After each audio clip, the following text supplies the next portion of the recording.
3, 2, 1.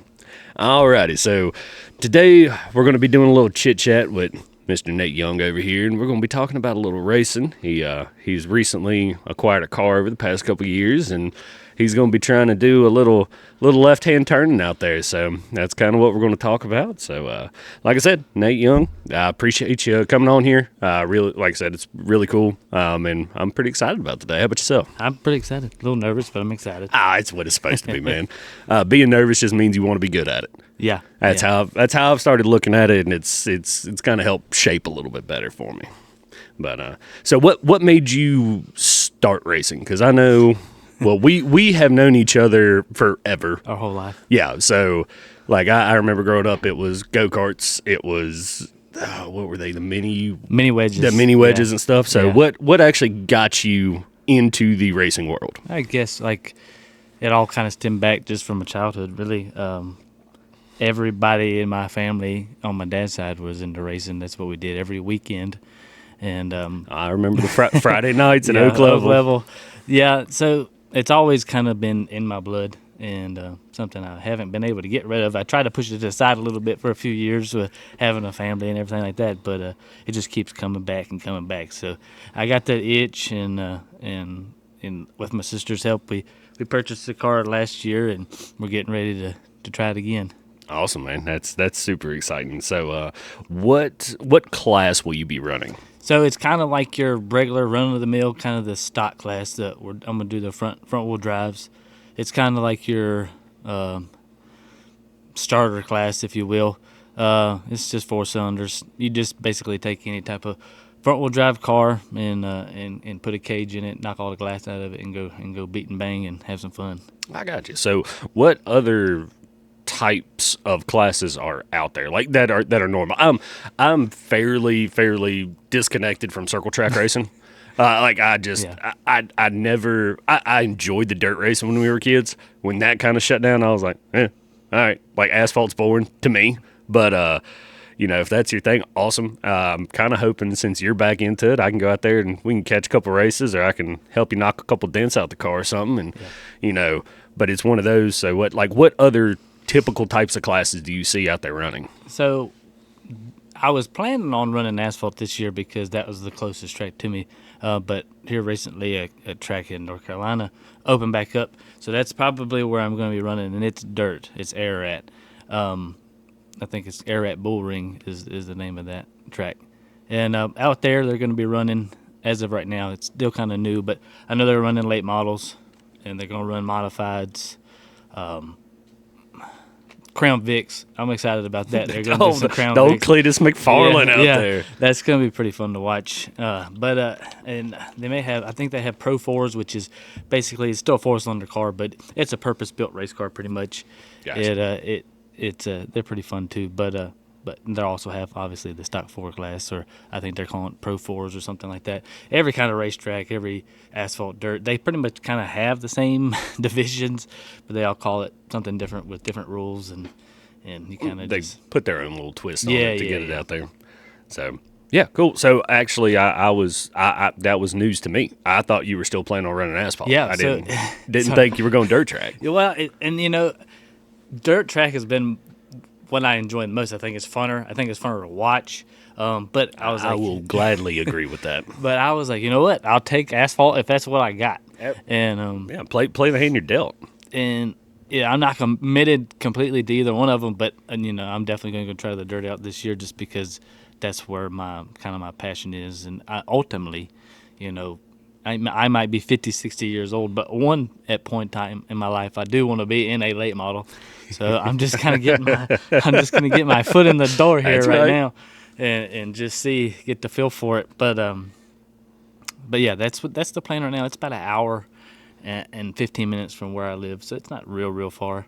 Yeah, we need to get together and head out to With Raceway. Yeah. That's something that I accidentally found it, and actually Jeff raced up there a few times when we were younger. Really? Yeah. And I was talking to the fellow that owns it, and he said, do you remember when NASCAR went to dirt at Bristol for the first time? And I said, yeah, I remember. I actually watched Bill Elliott race out there. That's cool. When I was younger. That's real He had cool. already retired from the Cup series and was running out there. Him, I think Kevin Harvick was out there that night. It's been like years and years ago, but but yeah, Wythe is a nice track. Another one I like that we went to last year. It's been, but you know that one at Natural Bridge, they have the drag strip Yep, up there. absolutely. I heard something about them trying to get the drag strip open back up, so that'd be great. So I know last year, at the end of last year, now we're getting back into my territory here. Straight line guy. Yeah, a little straight line. I was a two-wheel. I had a Kawasaki ZX-12. Yeah. Had a just a small extension on the back. It had a tuner on it. Had a full Muzzy exhaust. A 1-tooth down front sprocket. I don't know. I'm about 6'1" and at the time I was probably around 270, and I could get in the really, really high fives on it on a street bike. Yeah, that's moving. Oh yeah, no, I was super pleased with it, but You're a little more dangerous than I like having them cages all around me. so what's funny about it? And I know we've talked about bikes before, but it's like you don't feel like you're going 111. Yeah, you know. And you would think with having less around you, it would feel more, but it actually feels so much less. Yeah. And, when you're moving that fast, it's over like in a second too. Oh, yeah. Yeah, it's like you're done. yeah, I mean, somebody asked me if I hold my breath when I'm running. I was like, I don't even think about that. Like, I'm just trying to hit shifts and move on with life. But Yeah. but the guy from Wythe was telling me when NASCAR went to Bristol, that all the NASCAR drivers went to Wythe Raceway Yeah. to refresh on it. Yeah, I think I seen something online about that. I watched some videos, I think, of them guys running and stuff. He said some of them had it, some of them didn't. It's a whole different thing. It is. It is. Now, what would be? I mean, in theory, I guess you could still run your car on asphalt. Like, Yeah. what's the deep? I mean, is there especially in more of a stock car class, and not like a NASCAR stock car, but a literal stock-ish car that you're out there running? Would there really be that much of a difference between an asphalt setup and a dirt setup? Yes and no. You can do a little bit more with the camber of the car for the asphalt. That helps. So basically, I could build the car for Air or Natural Bridge, because the Natural Bridge is going to run stock fours this year too. So Nice. it'd be nice. Maybe we can do some money races if one's paying a little bit more. We can, Oh, absolutely, We yeah. go north or south, which way we want to go to. But Put it on the trailer. yeah, really, basically, all those are kind of the same. They have little things like different way you can do your air cleaners, or like I said, the camber. The biggest difference, if I wanted to go from asphalt to dirt, is windshields. You got to have windshields in asphalt, and on dirt, you just have some chicken wire and rebar in front of you most of the time. I have never thought about that. Yeah. Like when you said it, I was like, oh yeah, but I haven't. It's growing up, going to Oak Level and places like that, and seeing the cars, like you said, would just mesh. Yeah. And You have tear offs and stuff for the mud, but obviously, if the track's not real wet, you're not got to worry about that too much in a stock four anyway. But or U-Car, Hornet, like I said, they're all the same, just different track calls and right. different It's things. But one of those whatever flavor they want to put on it. yeah. So actually, we actually just got to talking about this. Let's talk about the car a little bit. So what type of car are you running? Well, I hate to say it, I'm usually not a Ford guy, but it's a Ford. I got a good deal on it, but it's a 20. I laughed when we got it because it was the newest and the thing with the less miles in my driveway when I bought it. It's a I understand your pain. It's a 2013 Ford Focus. It has 60,000 miles on it. So what made, like, did they just buy it and say, The insurance says you got totaled, and they're like, okay, let's turn it into a race car. So that's what happened. yes, Yeah. that sounds like a great idea. We bought it from a real nice family in North Carolina. I think they were building it to run at Caraway. It's an asphalt track. But, yeah, bought it from them. Never been on the track yet. It was freshly built. And, yeah, that's what I got. I've always been told to, if you want to get into racing, find somebody who's getting out of racing. Yeah. Because you can always catch a good deal. Somebody will be mad at their car for some reason, and you can always pick up a good. If you want to start, find somebody getting out. It's really, really hard to start from scratch. Yeah, I think they were building it for their son, and he was like, "Oh, I decided I'm gonna go to college now." And I think, yeah, who needs it? Race car or college? I'm just saying.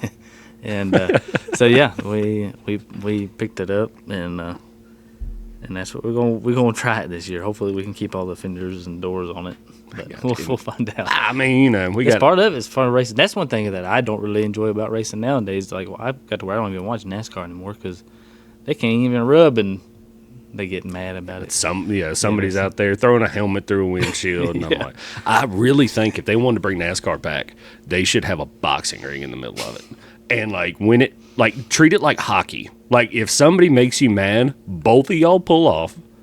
You get in a fight. First guy down goes a lap down. The other guy stays on the lead lap in the same spot that he was wrecked in. That's what I'm saying. Like, if you got an issue, let's put some gloves on and go handle this. Yeah, need to bring back the drunk tanks. I don't remember what track it was, but there's a track I used to go to when we was younger that they literally had a 10x10 dog lot beside the concession stands. When they was drunk and fighting, they threw them in there. It was, if you're gonna do this, do it every year. You stay away from everybody else, all the other paying customers. Exactly. We're not kicking you out. I mean, we still want to make our money. You're buying the beer and pay to come in here. You can absolutely. We'll make some more money off of you. It was grown-up timeout is what they went into. They're like, no, you go sit over there. Y'all talk about it. Hold hands. The dreaded punishment of holding hands. Yeah, I held my sister's hand way more than I really wanted to. But I mean, it worked. It did. It was a good ethical punishment. Oh man! So we were actually talking about this a little bit earlier. And it's pretty kind of funny story. What's the number on the car? So the number is 22. I don't know if it's going to stay that way. It's going to stay 22. We'll put it that way.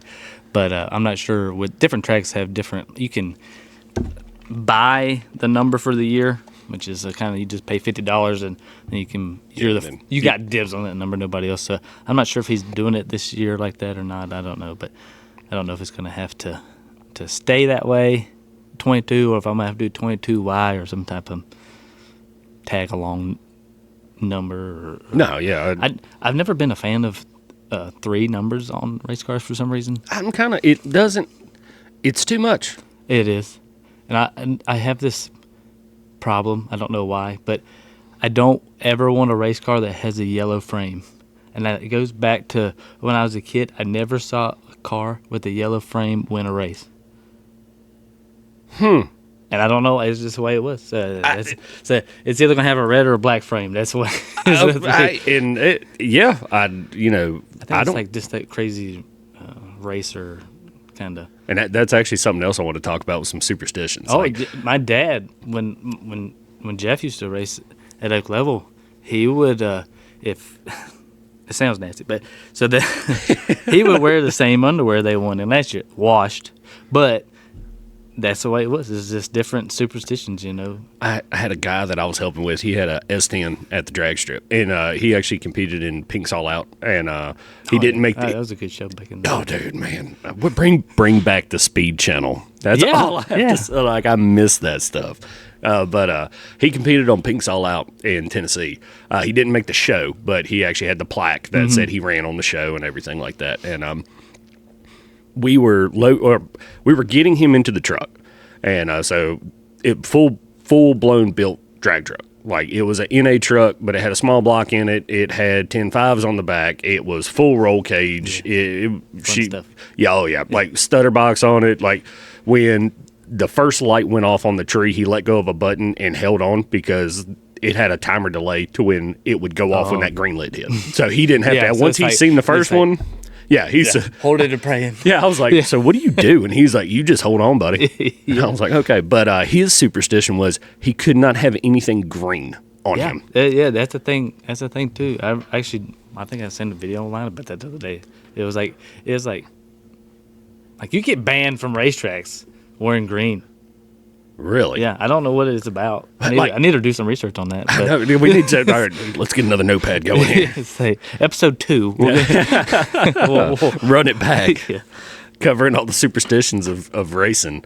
But yeah, he couldn't have anything green on him, and he couldn't have any money on him. Yeah, He said it could be at the truck. Yeah, he said, but it cannot be in my pocket when I make this pass.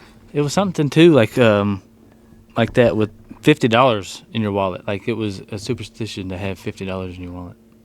So, like, my dad would be like, "No, I'm not holding this," and hand it to somebody else, and have my mom hold it. It's like, it's weird stuff like that. Yeah, but if it works.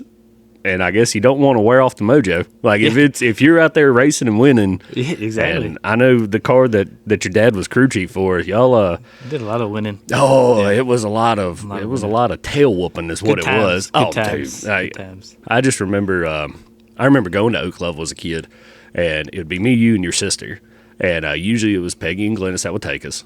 Yeah. And we would go there, and the people that were running the ticket booth would say, "Oh, y'all go ahead and go in." Like, kids had to pay like $2 or something to get in. They were like, "Go ahead and go in. Y'all will eat enough to pay for your ticket." Like, they were like, "Don't charge them. All of y'all get in there. Like, just go have fun." Some really good bologna sandwiches. Dude, I remember the pizza from that place. Pizza was good. Did you ever get the glow stick alien head suckers? Yes. Those things, we tried finding those not too long ago. We actually found them. I have not thought about that since I was like 5. Yeah. Like, those things were legit. And when you said that, it was like a core memory unlocked. It was like, boom. Oh, dude. I think it was like green and like blue and purple or something like that. Yeah, I believe so. I mean, they were all sugar. Oh, yeah. There was nothing healthy about them, but they were awesome as a little kid. Pull a stick out and then make it a bracelet and stuff. I was like, yeah. It's just crazy memories like that. Oh, dude, man, it's, when you get to take a trip down memory lane, it's always awesome. We went on a really big tangent. We talked about the number and then we got here, but that's what we're supposed to do, man. Like I said, whenever I always want to invite interesting people on. If I want to have, I hope I am. You're well, here, I don't know. I don't know if it's a good thing to be interesting. I guess it depends. Depends on who you're asking, right? So, but no, it's one of those. I don't like. I usually say at the beginning of the podcast, we're going to try to stick around racing. Yeah. And then I usually follow that up with, it could go off the rails at any moment. Eventually, we will loop back. It will be a circle. Yeah, long circle. Hey, that's what I'm good at. Left turns. Just make left turns. We'll get there. Yeah, man. So, let's see. We already covered where you're going to be running at. Got your cars covered in classes. Is there a class you don't like? Like, because we were talking about superstitions, and I'm, to go completely off the rails here, I'm a Cowboys fan, born and raised Cowboys fan. Do not like the Commanders whatsoever. They have never done nothing against me. Yeah, it's just it has to be that way. Right. And it's just like one of those, like, I don't like them. It's kind of so. Is there a class, or is there? I know we talked about the 3-letter cars, but yeah. Is there something? Is there? I know you were talking about you want to be in a late model, so that is clearly not on this list. Yeah, that's top of the list. Right. That's the one I want to be in. That's at A tier. Yeah, that's what I like. But is there just something you're like, I have no desire to do that? Well, funny enough, the original one would probably be the class I'm in, just because I felt like it's the boringest class, but it's the cheapest thing to start with, And if I can. I can't say cheaply get in it because nothing's cheap anymore, but as cheap as I possibly can get into a dream of mine, and that's the way I'm going with. So yeah, get your foot in the door. Probably, years ago would have probably been the class that I would have. All right, bathroom break time, and we're over here getting our suckers and bologna sandwiches when they were. But also, I try not to look at it that way anymore, just because. Anybody coming out to watch any of it now is I'm grateful for, because that's letting me do what I want to do. Right. Yeah. So any class, but I guess mine now would probably be like a. All right, tell you what, let's a Renegade or something. Yeah, let's not do classes. What is a type of racing you don't like? Oh man, let's see. That's hard. Like I enjoy motocross, and I don't keep up with it. But if it's on TV, I'm not going to be like, hey, turn it. Like I'm not big on turtle races. I don't find it as interesting. It's a little slow paced for me. A little turtle drag racing out Turtle there. races, yeah. I mean, it could be interesting. I guess you throw some lettuce in there, they might perk up a So bit. funny you bring that up. I ran into a military veteran one time, and I was talking to him, and he was very, very open about his past. And he was the type of guy who was like, I will go back tomorrow. They won't let me. And I'm like, okay, cool. So, I mean, he was built for this. And I said, so what did y'all do over there? Like, you work a standard shift and then you're off work. And I'm not a veteran. I do not know enough about this to talk about this. I'm repeating a story that I heard Disclaimer. 10, 12 years ago, so do not quote me on this, but I do know he said they used to catch hedgehogs and race hedgehogs for money. Yeah, I bet that'd be fun. He said, dude, we had a drag strip built, and everybody would place bets on the I think hedgehogs. mine's Sonic. Yeah, exactly. Sonic would have win every time. little turbo action going on, but yeah, it's one of those. They were racing hedgehogs, and he's like, we had nothing else to do. I mean, yeah, besides I guess something. you're bored, you got to have something to Right, pass some yeah. time, But yeah, I made this is just saying kind of funny to be the turtle thing, but yeah, I don't. Everybody here lately really got into Formula One. I never really got into it for some reason. I don't know why. I guess just because it's just asphalt, and I'm more of a dirt guy. But Yeah, and I can kind of lean that way. there's a lot of if you don't have a lot of money, it's a money. That's even with NASCAR, it's all kind of a money game now. I feel like. And I remember in early 2000s, the cars looked like cars. You could tell the difference Yeah. of, a Ford versus a Chevrolet versus a Now the only way you Pontiac. can out tell is there. there's a sticker on it. Right. Yeah. You can, I mean, even the body panels are getting really, really close. And I understand you're trying to keep everything as neutral and put the better team out there. And the better driver with the better equipment, with the better setup is going to win. I understand that, but it's like we could bring, like, let's, I'm not old enough to remember watching it, but, you see the old highlights from the 70s, 80s, and super early 90s, and it's like, pull them off the production line, slap a 355 in there, put a 4.9-inch in the back, get your half-cut helmet on, little Dale Earnhardt with the dark visor, and I didn't mean to wreck him. I was just trying to rattle his cage. Like Rubber's that's what, racing, yeah, boys. exactly. Like, Yeah, the thing is now it's everything's built by the same people, and I think it took away the competition because if I don't want to use the word cheating, but when you were trying to find a leg up on people, it made everybody progress and get faster. yeah, And now it's like you can't do this, you can't do that. You got to run the same engine maker.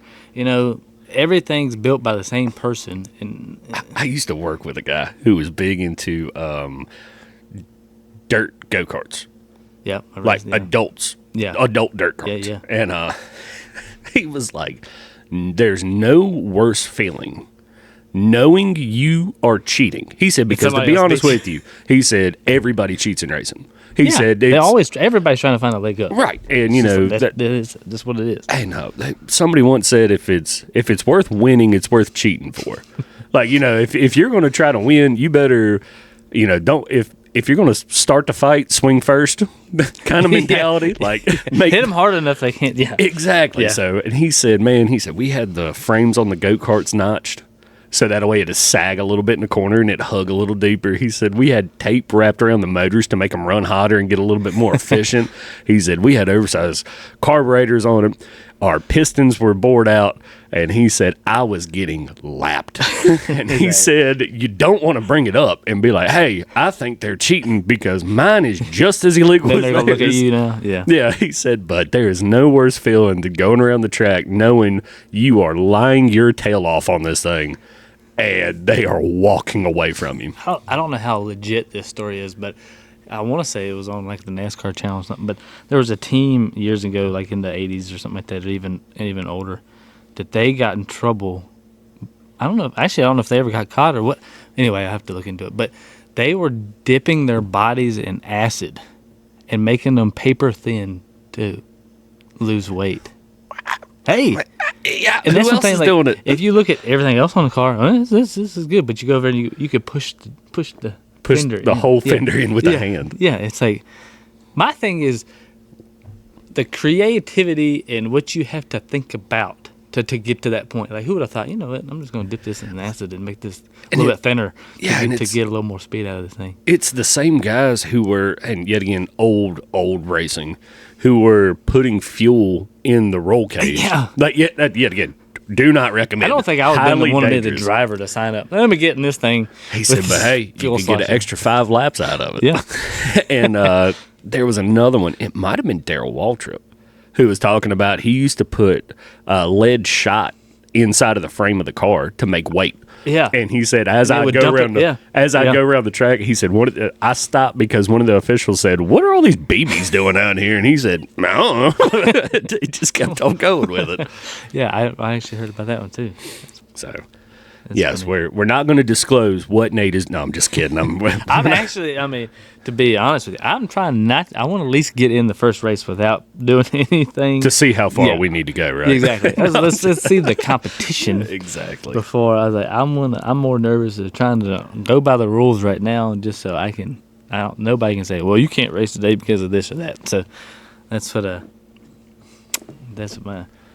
I'm doing right now. We're not worried about cheating. We're just worried about getting on track right now. Exactly. We just want to turn left and make some good passes. Yeah. So have a good time. You down for a little bit of a break real quick? Sure. Awesome. Let's do it. Yeah, we're going to pause this thing, and we will be back here in just a second. Alrighty. We're coming back into this thing in the back half of it. What do you have any favorite racing memories? Could be you racing, could be kid. Is there, when you were a kid watching other people, it could just be a good race that you saw on TV. I mean, I still remember when Terry Labonte got wrecked at the last lap and went sideways, and they pushed that car into pit lane, tore all to pieces. Yeah, I haven't even really thought about that, honestly. Or do you have any, I know you raced a lot growing up, a little bit more than you have lately, I should say. Yeah. Just, life gets in the way of living. And so do you have any fun stories out there with that? If you want to think about it, I've got one about drag racing I'll throw in real quick. Yeah, well, so it's kind of a weird one, but honestly, I guess one of the big memorable races for me was, and I actually didn't even race at night, but it was at a level. We were racing mini wedges. But so for people who don't know, can you kind of explain what a mini wedge is first? Yeah, mini wedge is just a go-kart. They're like 5 horsepower engines on them, but they kind of resemble a late model in a way. Yeah, it doesn't look like a go-kart. There's a slanted front end to it. It's got sides that are fairly deep. Yeah. Like it's not that super thin go-kart look. And it has a full roll cage on it. And when I make my Facebook, I can find some stuff like that to put on there too. Right, that yeah. kind of give you a little history on it. A little bit of history on it. But honestly, like I said, it was the biggest one I can remember, and it's easy to remember for me because it was the memorial race we did for Dad when he passed away. Yep, I remember that race. And that was like all my family was there. I said I didn't race that night because we alternated between mini wedges and late models because the late models would tear the track up so bad. The mini wedges would be bouncing around and you get a chiropractic adjustment on the way through. Yeah, because there's no suspension on them. It was just your axle was hard bolted. Your axle was bolted to the frame, and so you felt everything. But they did have me come out that night, and we did a lap. Me, my cousin Jeff, and my cousin Mike. We did laps with the checkered flag and just had a memorial for my dad, and then so that's probably one of the more memorable, and I guess that's why it's called a memorial. I mean, we were young at this time, yeah. And like I remember, I was getting goosebumps just walking back down through that memory. Yeah. So to kind of flip the script and get out of the sentimental aspect of it, I had a good buddy who's going to be on eventually. And that one's going to get rowdy. I can already tell. But his name is Scott. Scott and a guy named Kevin. They were my 2 drag racing buddies that I had. And Kevin had a ZX14. Big. But Kevin's also 6'5", and he's a bodybuilder. And I don't I don't see many door frames he could probably walk through straight. He has to turn. Turn He's sideways. a unit of a man. A little wide in the shoulder area. Oh, dude, Yeah. huge. And Scott's bigger than me, so when I'm 270 pounds at 6'1", and I'm a little guy in the group, like it kind of made me feel good. I was like, yeah, come on. But we were up there. Scott had a 1000. Kevin had a 1400 turboed. So it was making like 305 horsepower to the wheel of a motorcycle. Yeah. That's scary. a lot. He called it the Hound Dog because My it'd car's go. got 160. He called it the Hound Dog because the tire would squall every time you change gears. So it sounded like a coon dog running through the woods and go. You could hear the tire slipping. But me and Scott, I kept chasing Scott. Scott had a 1000 on nitrous, and I had it in a naturally aspirated, no power adder 1200.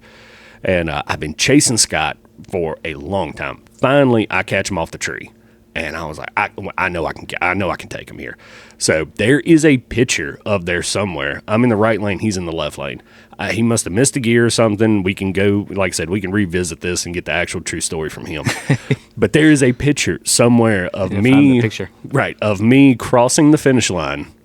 And it was just a testing 2 night. It was a bragging rights night. And I am shooting him the bird off the left side of my bike. I'm looking at him doing 100 plus miles an hour at a drag strip, shooting him the bird because I finally beat him. And I know there's a blurry, because this was years ago. So Every cameras, picture was blurry. oh yeah, but you had to like zoom in on it. You could see my arm out. Like everybody was like, "What are you doing?" I was like, "Oh, I shot him the bird on the way." That's funny. Yeah, it's just that. Yeah, that's funny. Well, and, too, if you're not off good friend groups, treat, especially guys, treat their friends like trash. Yeah. But we are the first people to, when you call at 3 o'clock in the morning, say, all right, where are we going? How many shovels do I need? But it's one of those, we will break you down quick, fast, and in a hurry. And if you can't handle it, you're just not in the group. It's just not how it's going to work. They men definitely pick out the weakness part of you, and we make fun of that. Oh, we burn it to the ground. But it makes you stronger. Exactly. Sharing dad stories one night. So Kevin and Scott. It was Kevin, Scott, my dad, and he was helping me at the track. And my dad was right around 6 foot, a very stocky guy. Yeah. My buddy Scott said it best. He said, "Your dad ain't got a lot of horsepower. That dude's got a lot of torque." And that's the best way I could describe my dad. And we were out there just doing testing tunes and having a good time, just kind of grudge racing a little bit. And one of the other guys, he had a full-blown built drag bike. Like, it was way stretched out, wheelie bars on the back of it, like a purpose-built bike. So I was the little guy of the group. Now Dad's the little guy of the group because I'm bigger than him. Yeah.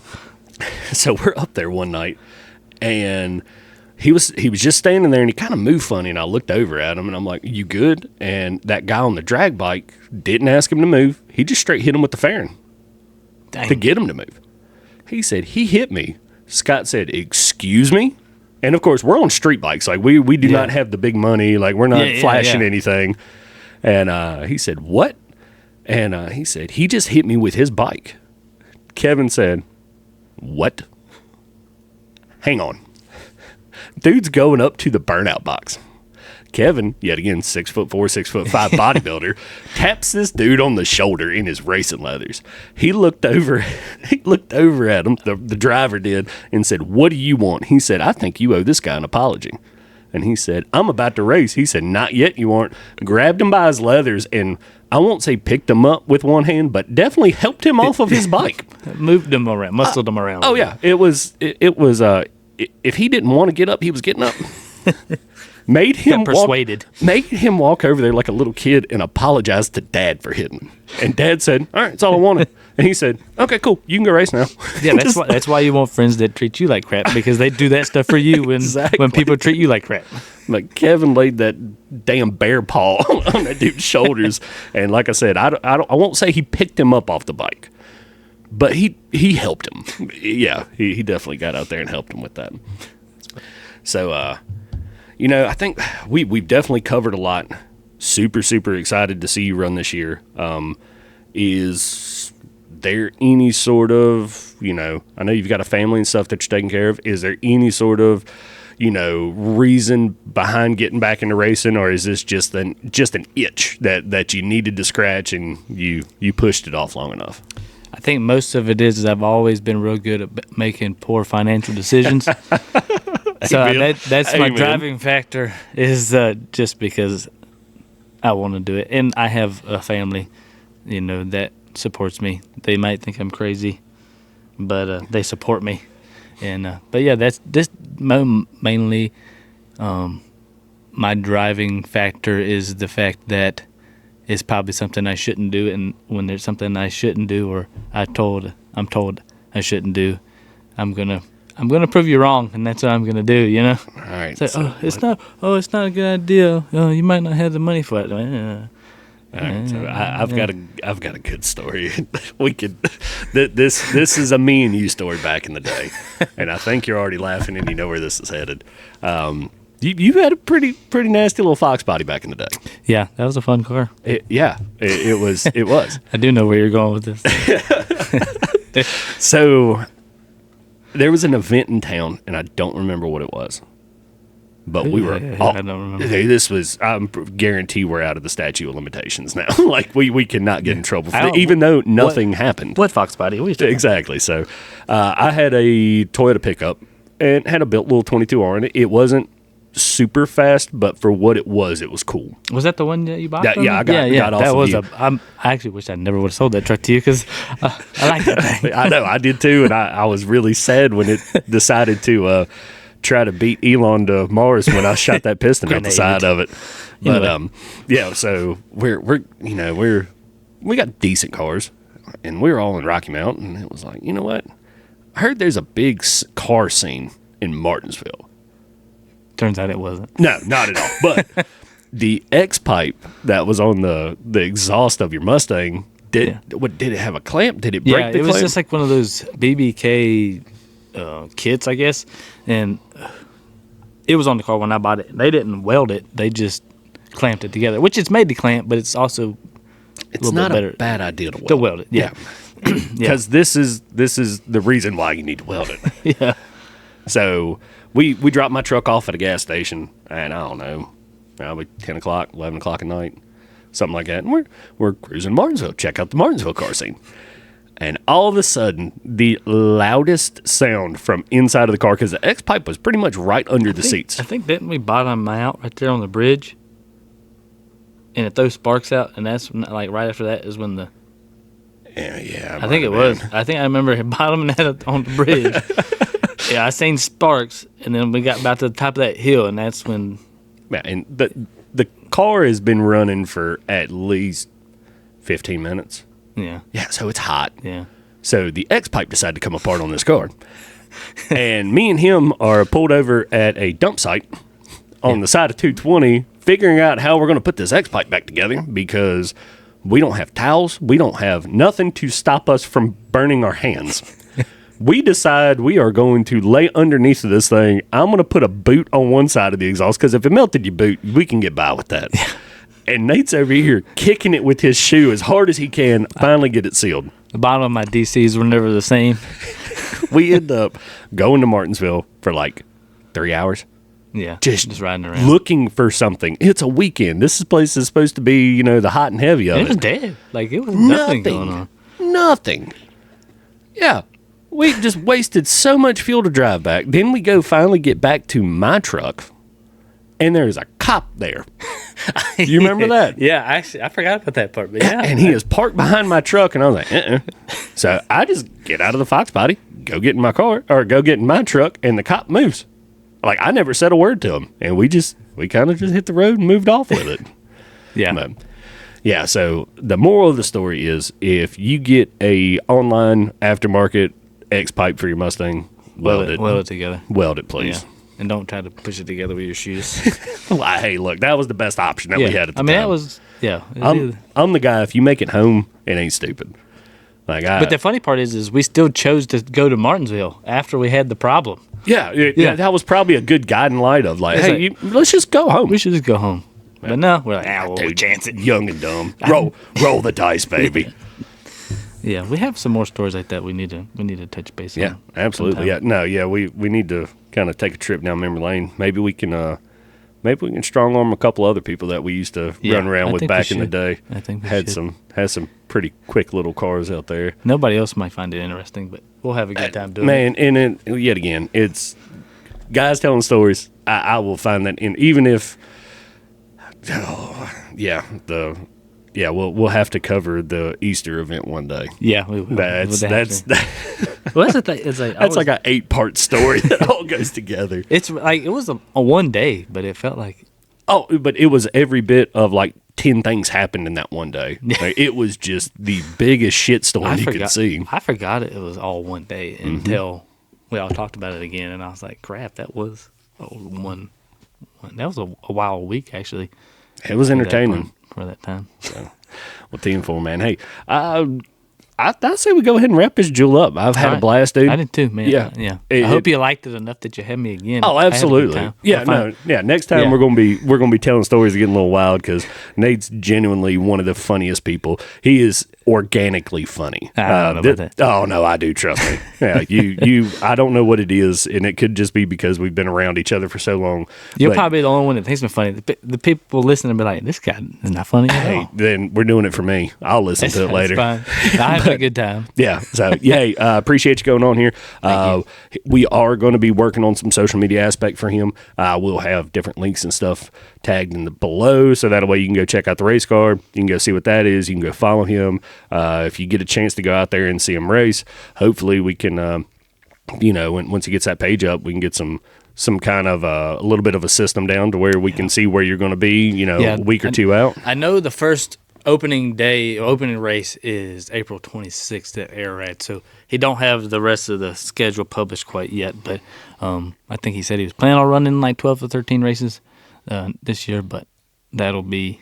You going to try to get everything done ready by then, or? Yeah, if he hasn't published the rules for this year yet for that class, he sent me one that he is planning on using, and the car's pretty much ready to that, so that made me feel a lot better. So as long as he sticks with those, the car's pretty much ready. I just need to get it lettered and find some sponsors if anybody wants to do that. So I tell you what, if this makes it out before then, feel free to hit him up. Let him know you'll pitch a little bit of money to the cause. I don't know. You're gonna have to talk to him. It could be several $1,000s. No, I'm just kidding. But we're anything helps right now. Anything. Exactly. So if you just want to help a guy out and see your name on the side of a car. And if you don't want to see your name on the side of the car, then you can always put it underneath of it. Like you'll gladly take a sponsor and we'll put it on the belly of the car. It's fine under the hood. Yeah, I got this really long exhaust, just straight pipe. We can just stick it we'll just Sharpie the side of it if we need to. But damn for yet again, it, no problem, dude. Had a blast. We're gonna sign this one off, and until next time, we'll catch y'all later.